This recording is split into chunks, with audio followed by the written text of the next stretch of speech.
All right, and we are here for our third installment of our Building Family Relationships series. The month of October, we've been focusing on building the parental relationship, the person that you co-parent with.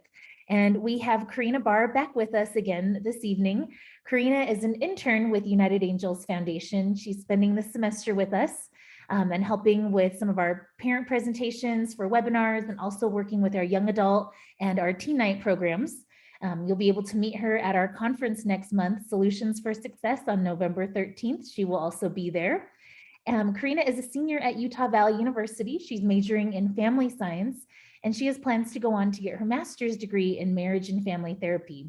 She has, the special needs community is close to Karina. She has a younger sister with cerebral palsy and a younger sister with Down syndrome. In her spare time, Karina likes to play video games with her kids and watch the Great British Bake Off. She's very passionate about helping others and is excited to be working with us this semester. So we'll be talking about working as a team, and we have another session, another series that we'll be doing next month in November. Karina will tell you a little bit more about that, but we really strongly encourage you to save those dates because this is going to be a really fun workshop that you'll be able to do with your children. We kind of see this as aimed at preteen to young adult, but all ages are welcome. So when you see the topics, if this is something that's relevant to your family, or you just want to start to kind of get ahead of where you might be in this season of life, this will be a really great opportunity to have a collaborative and interactive workshop that you can do with your family and other families here from United Angels. So Karina, I'm going to go ahead and turn it over to you. Thank you so much for being here. Thanks, Sylvia. Let me get my slides ready to go.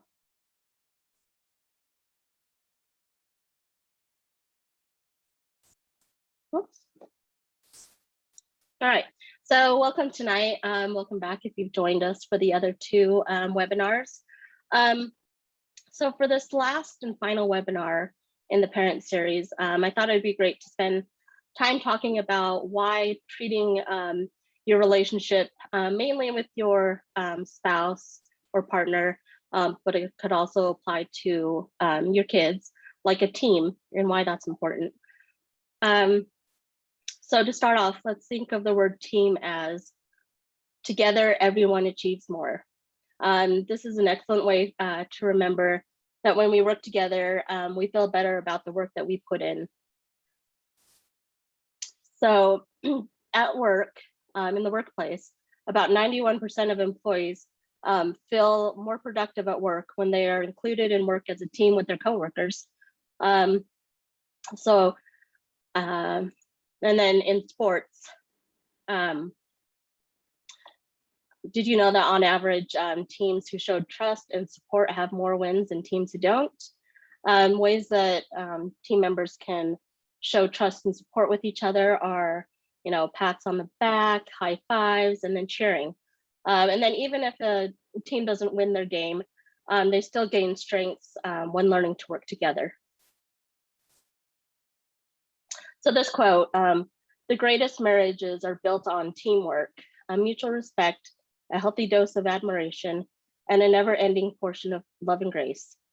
So in the family resilience framework was just as, elements on how to cope with challenges that life throws at you. One of the main themes is teamwork.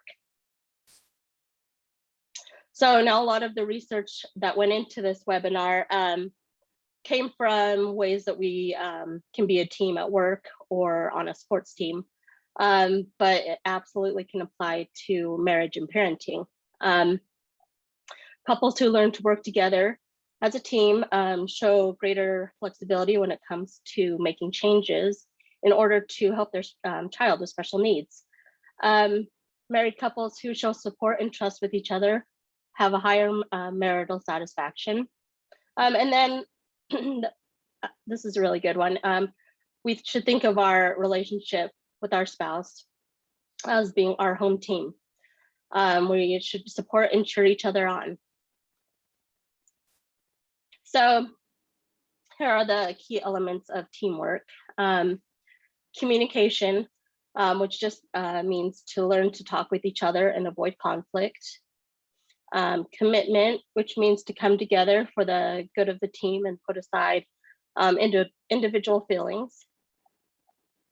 Respect means to feel valued and value our teammates. Accountability, which means to make sure that everyone on the team is pulling their weight in order to reach the goals. Delegate, which just means that we know our own strengths and we should use those strengths when working to meet our goals. And then support, which means to create a network to lean on and provide encouragement. So communication, in every relationship that we have, communication is a very important aspect. Since it's the most important aspect of building a team or of building teamwork, we'll focus on communication the most tonight. Now, is it possible to get your needs or wants met without communicating with another person? No, and let's learn why. So in communication, it's simply sending and receiving messages.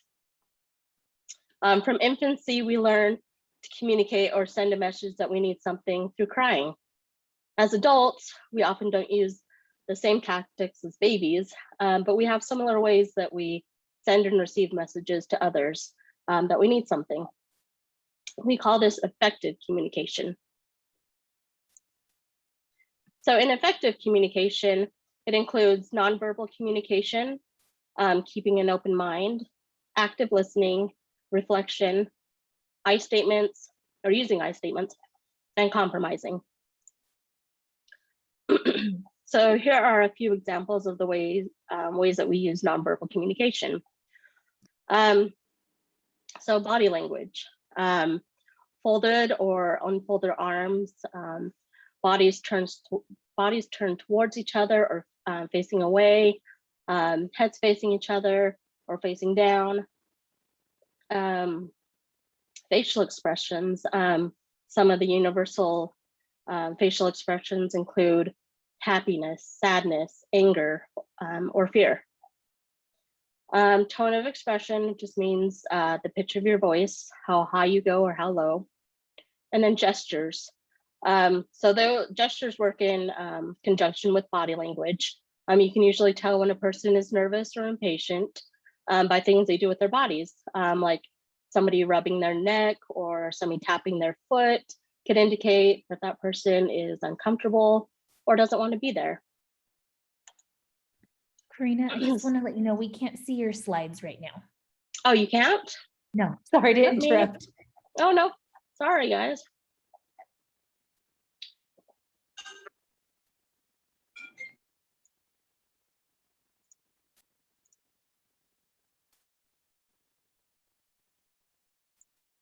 Can you guys see him now? Yeah, looks great. Thank you. Good. Sorry, guys. So having an open mind when communicating with another person just means to avoid criticism or passing judgment. We don't have to agree with the other person, but it shows them respect when they are speaking. Showing empathy also means that you understand their perspective. And then in active listening, we're going to want to face each other and then acknowledge what is being said, either by nodding your head or just keeping eye contact with the speaker. We want to avoid interrupting the person when they are speaking. When we do interrupt, it changes the flow of the conversation. Again, we may not agree with them, but they should be given time to express their thoughts and feelings before any response is given. And then reflection. To do this, the listener simply repeats back what the other has said. It helps to show that you understood what was being said. It also gives the chance for the speaker to clarify anything that was misunderstood by the listener.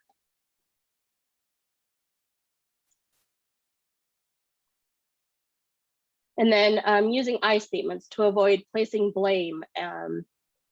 Hopefully that will help open up and solve any conflict resolution that comes up. So for instance, we want to avoid the negative communication known as you statements. So example of that would be, you start the sentence out by saying you, like you never help with the housework, I have to do everything, you should help out with the kids more. Studies have shown that using I statements help keep communication open and defensive reactions at bay during conflicts. So we want to start out our conversations using the word I. So we could say, I feel overwhelmed and unappreciated when I don't get help cleaning the house, or I feel like I'm expected to take care of the kids all the time. So now in life, we will always have differing opinions from other people. But when these differing of opinions and thoughts affect our relationship, it's best to sit down together and weigh options and come to an agreement on how to move forward. So why is communication important in marriage? The most successful way to achieve higher marital satisfaction is to help couples learn effective communication with each other. So effective communication helps couples handle situations with little distress or conflict. Therapists and marriage enrichment programs, the leaders will teach different techniques on how to increase communication skills. And then a marriage therapist's goal is to help marital satisfaction increase. The higher the marital satisfaction, the better and happier the couple is. So the last thing I want to focus on in communication are ways to avoid conflict. You'll face conflict at some point in your relationship, and it's important to know how to resolve it so that we don't sit with those negative feelings for too long. So psychologist John Gottman, he theorized the four horsemen of the apocalypse in relationships. He's able to analyze relationship behaviors and determine if a relationship will end based on the couple's conflict behaviors. So those are criticism. So complaining or attacking your partner that can leave your spouse feeling offended. Contempt, which means expressing disgust towards your spouse, which can cause them emotional pain. Defensiveness, which is a response that is used in self-preservation. Individuals who use defensiveness try to place blame back on their spouse. And then stonewalling. One or both individuals withdraws completely from the conversation and they refuse to communicate any further.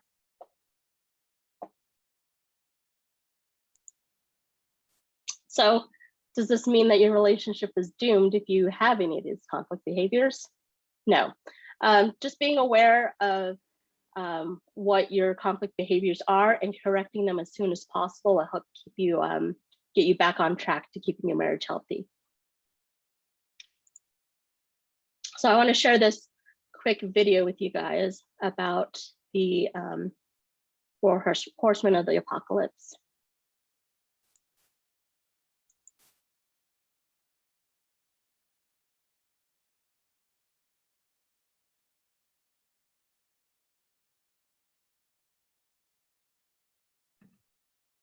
Karina, is there sound we should be hearing?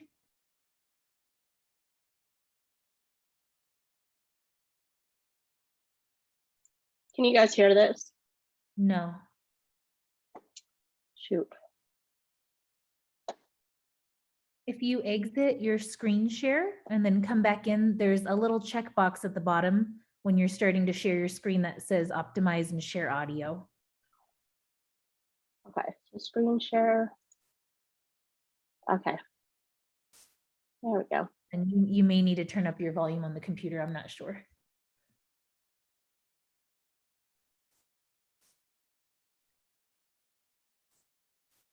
You're so selfish. What an idiot. It's not my fault we're always late. Forget it. Criticism, contempt, defensiveness, and stonewalling. Dr. John Gottman calls these negative communication patterns the 4 horsemen of the apocalypse because they'll lead to the end of your relationship. In fact, he can predict this relationship failure with over 90% accuracy if the behavior isn't changed. So, what can you do? Well, at the Gottman Institute, we understand you might not even know you're communicating this way, or you might not know how to control it. But if you practice the following 4 research-based antidotes, there is hope for your future. Criticism attacks the character of the recipient, instead of focusing on a specific behavior. The antidote to criticism is to talk about your feelings using I statements, then express a positive need. Contempt is an expression of superiority that comes out as sarcasm, cynicism, name-calling, eye-rolling, sneering, mockery, and hostile humor. Contempt is the greatest predictor of relationship failure and must be eliminated. The antidote to contempt is to treat one another with respect and build a culture of appreciation within the relationship.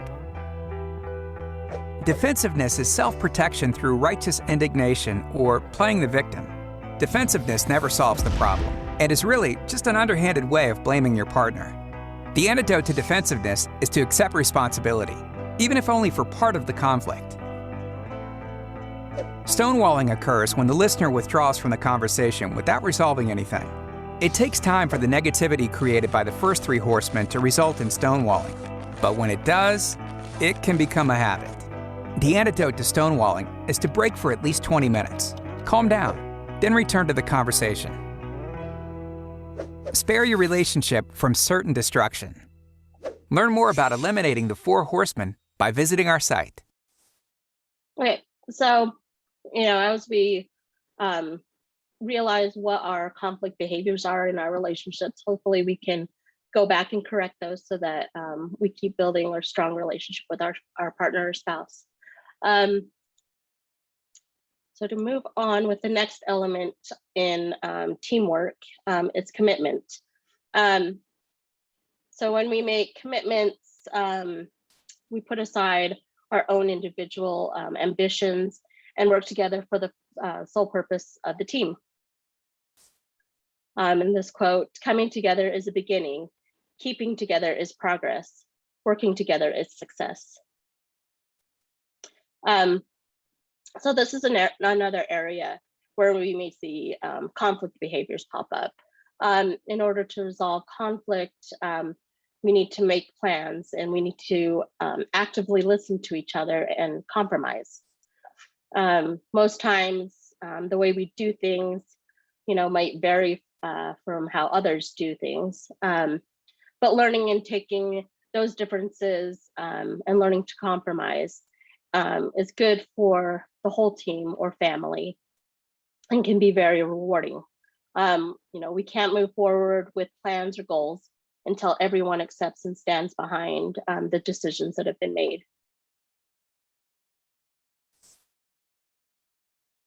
So ways to show commitment. So give it 100%, don't be a slacker.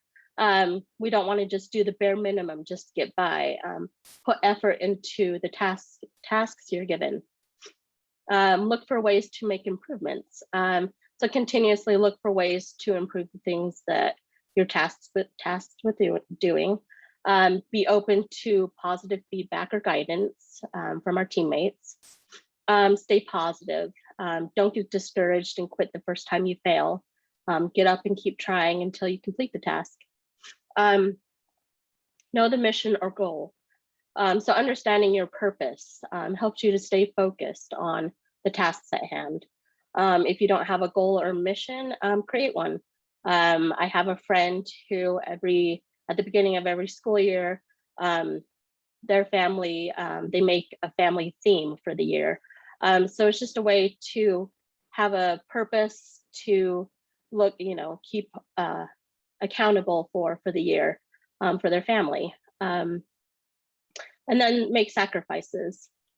So this doesn't mean that you have to, stretch yourself thin or give up everything. It just means that you're thinking outside yourself and thinking of your teammates and how they feel.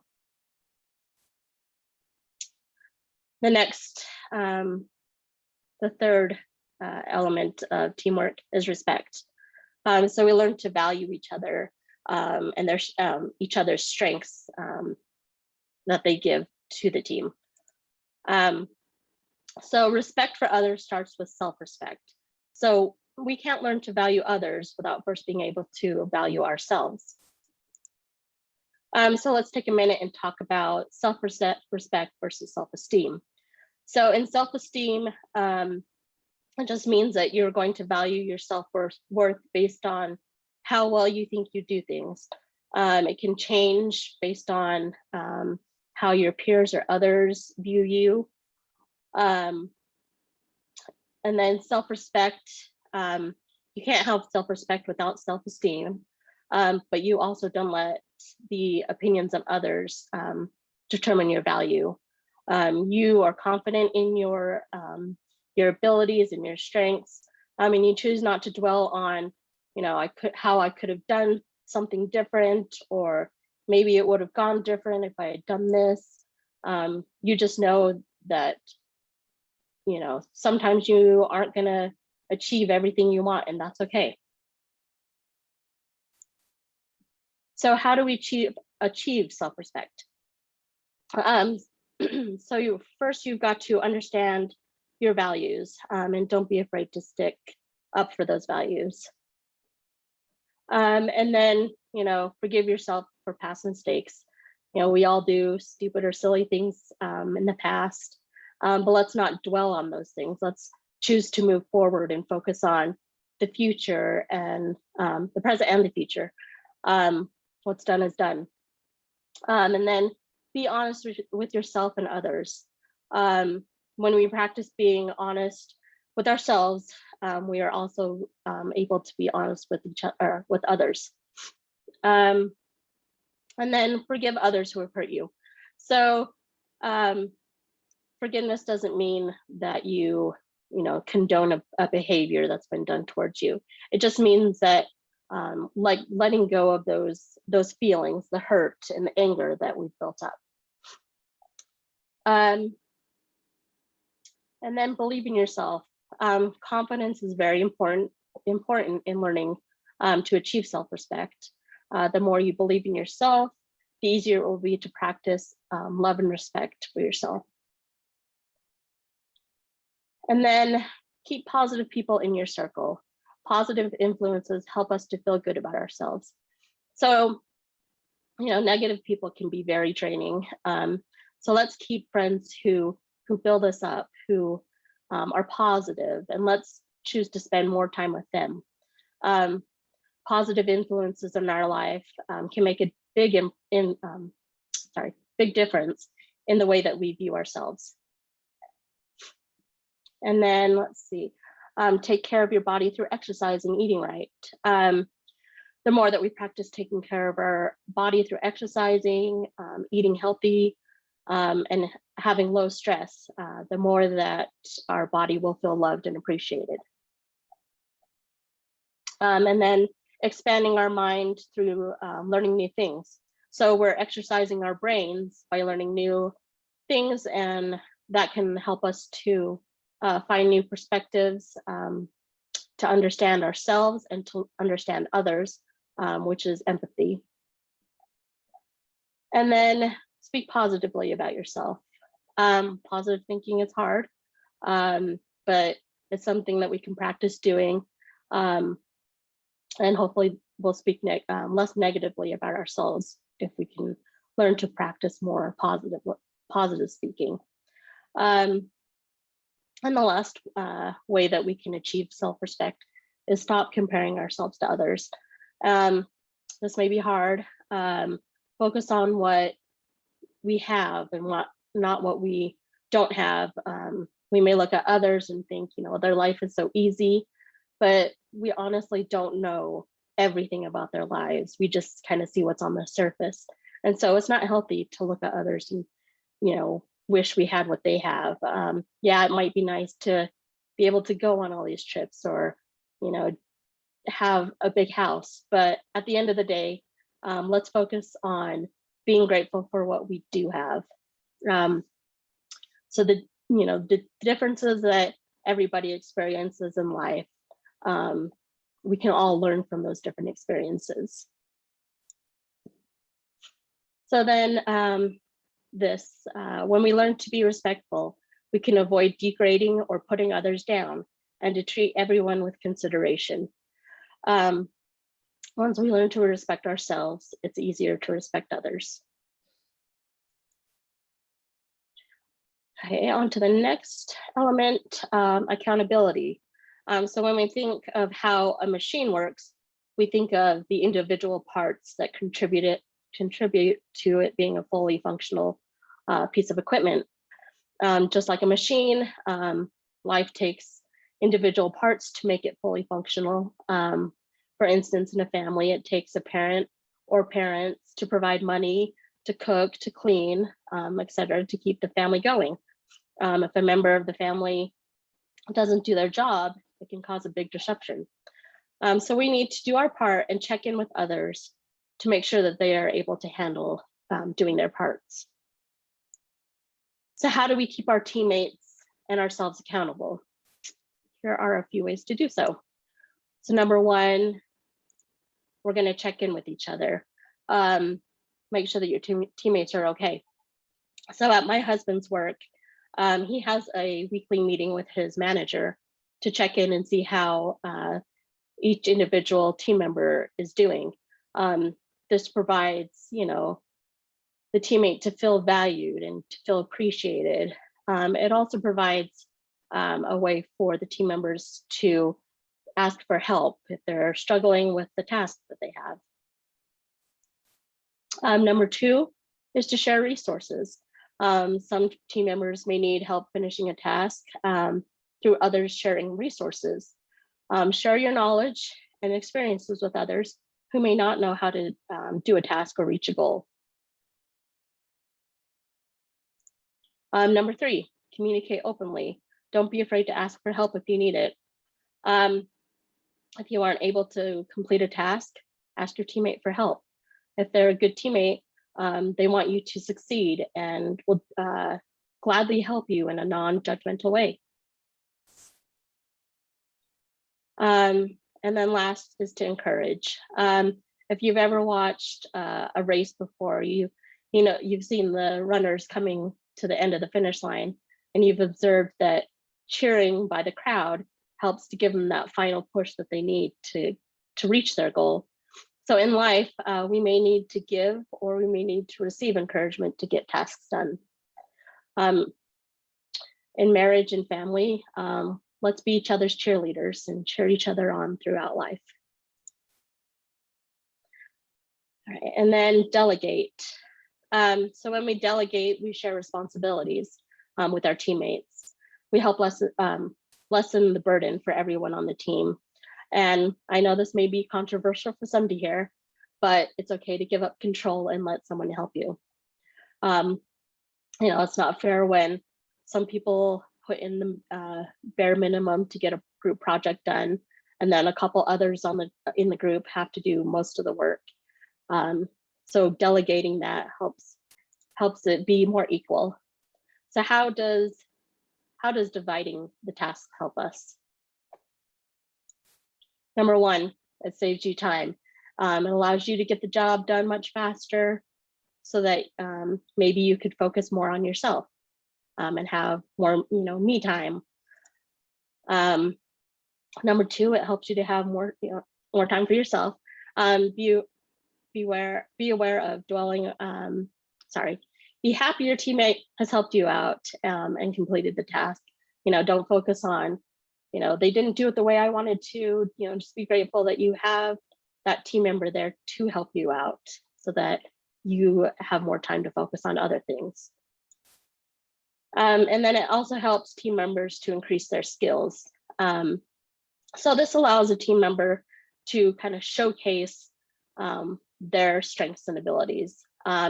It also helps a team member to feel valued and appreciated.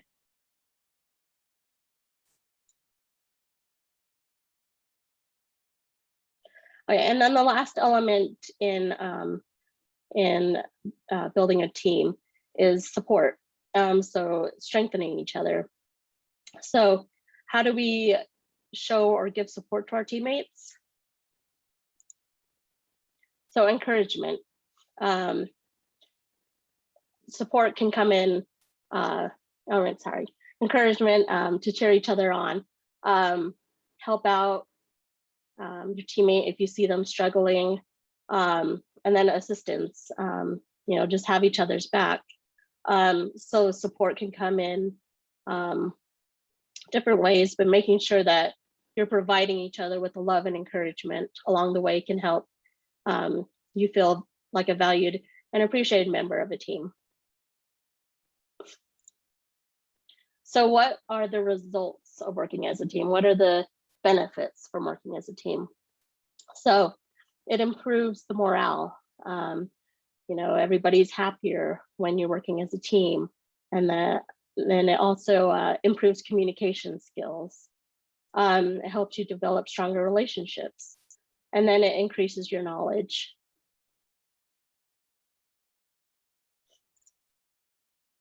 So in closing, please take these elements to heart when working with your teammates in life. So communication is key to making your team successful. Learn to practice self-respect so that you can respect others. And then encourage and support one another. Life can be chaotic and messy sometimes, but if we can, do these things and focus back on, we're in this together, then hopefully it will make parenting and your relationships a lot easier.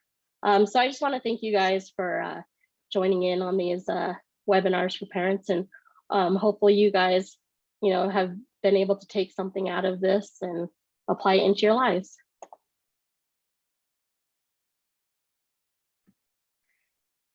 Great. Thank you so much, Karina.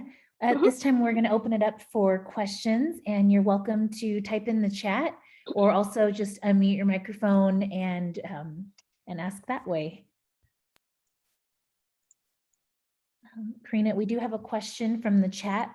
Do you have any advice for teamwork with other children without making siblings feel overwhelmed? Oh, let's see.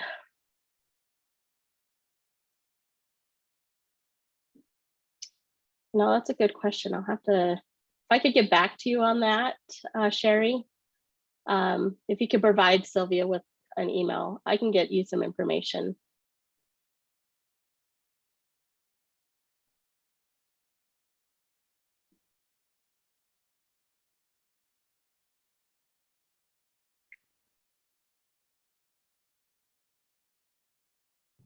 And Karina, you have the November series where we're meeting, children are invited, right? Preteens and young adults and others that might be age appropriate. Can you tell us a little bit about what we're going to be talking about next month while we wait for other questions to come in? Yep. So starting November 2nd, same time on Tuesday, so 6 o'clock. So on November 2nd, we'll start off with internet safety. Just providing you and your family ways to keep each other safe on the internet. And then the following week, November 9th, I'll be talking about boundaries, healthy and unhealthy boundaries when it comes to like friends and stuff. And then November 16th, we'll talk about communication, since communication in that age group is kind of important to understand, how to get along with friends, how to get along with parents, how to get along with siblings, and hopefully, help these teens and young adults to understand ways to resolve conflicts.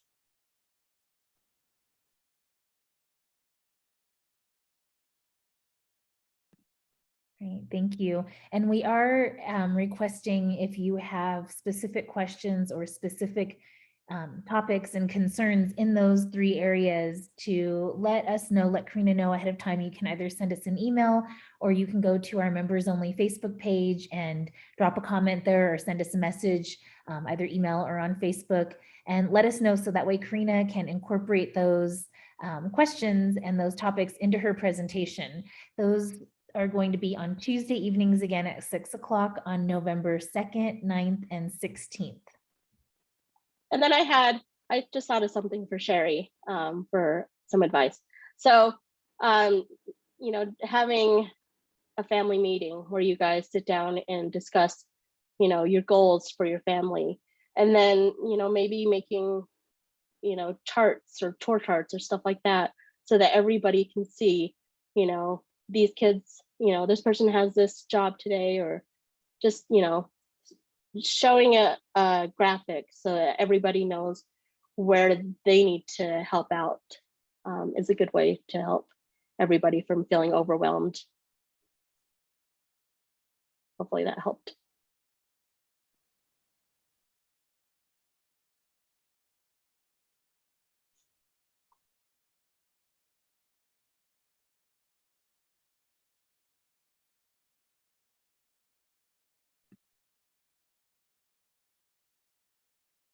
We have a response back in the chat. Thank you. I want my older kids to help my child with special needs, but don't want them to feel like they need to be a parent, and keep boundaries as a brother, sister, not an authority figure.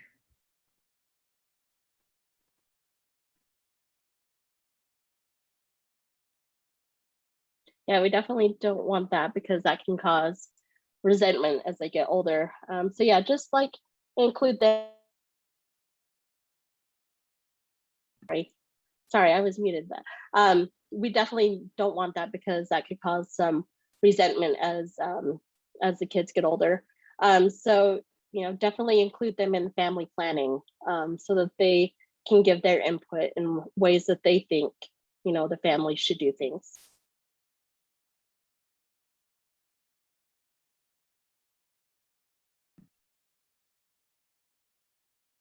And do we have any other questions from our group?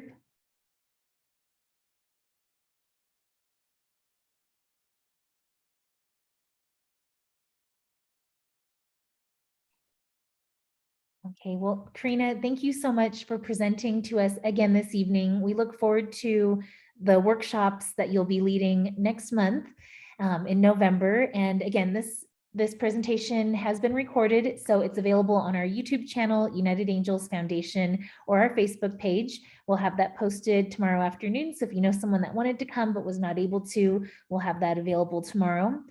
Karina, thank you again so much for presenting and taking the time out of your evening. Thank you everyone who joined us for taking the time to participate and work towards making your family stronger and healthier, and for yourself. Hope you guys have a great evening, and we will see you next time. Thank you. Thank you.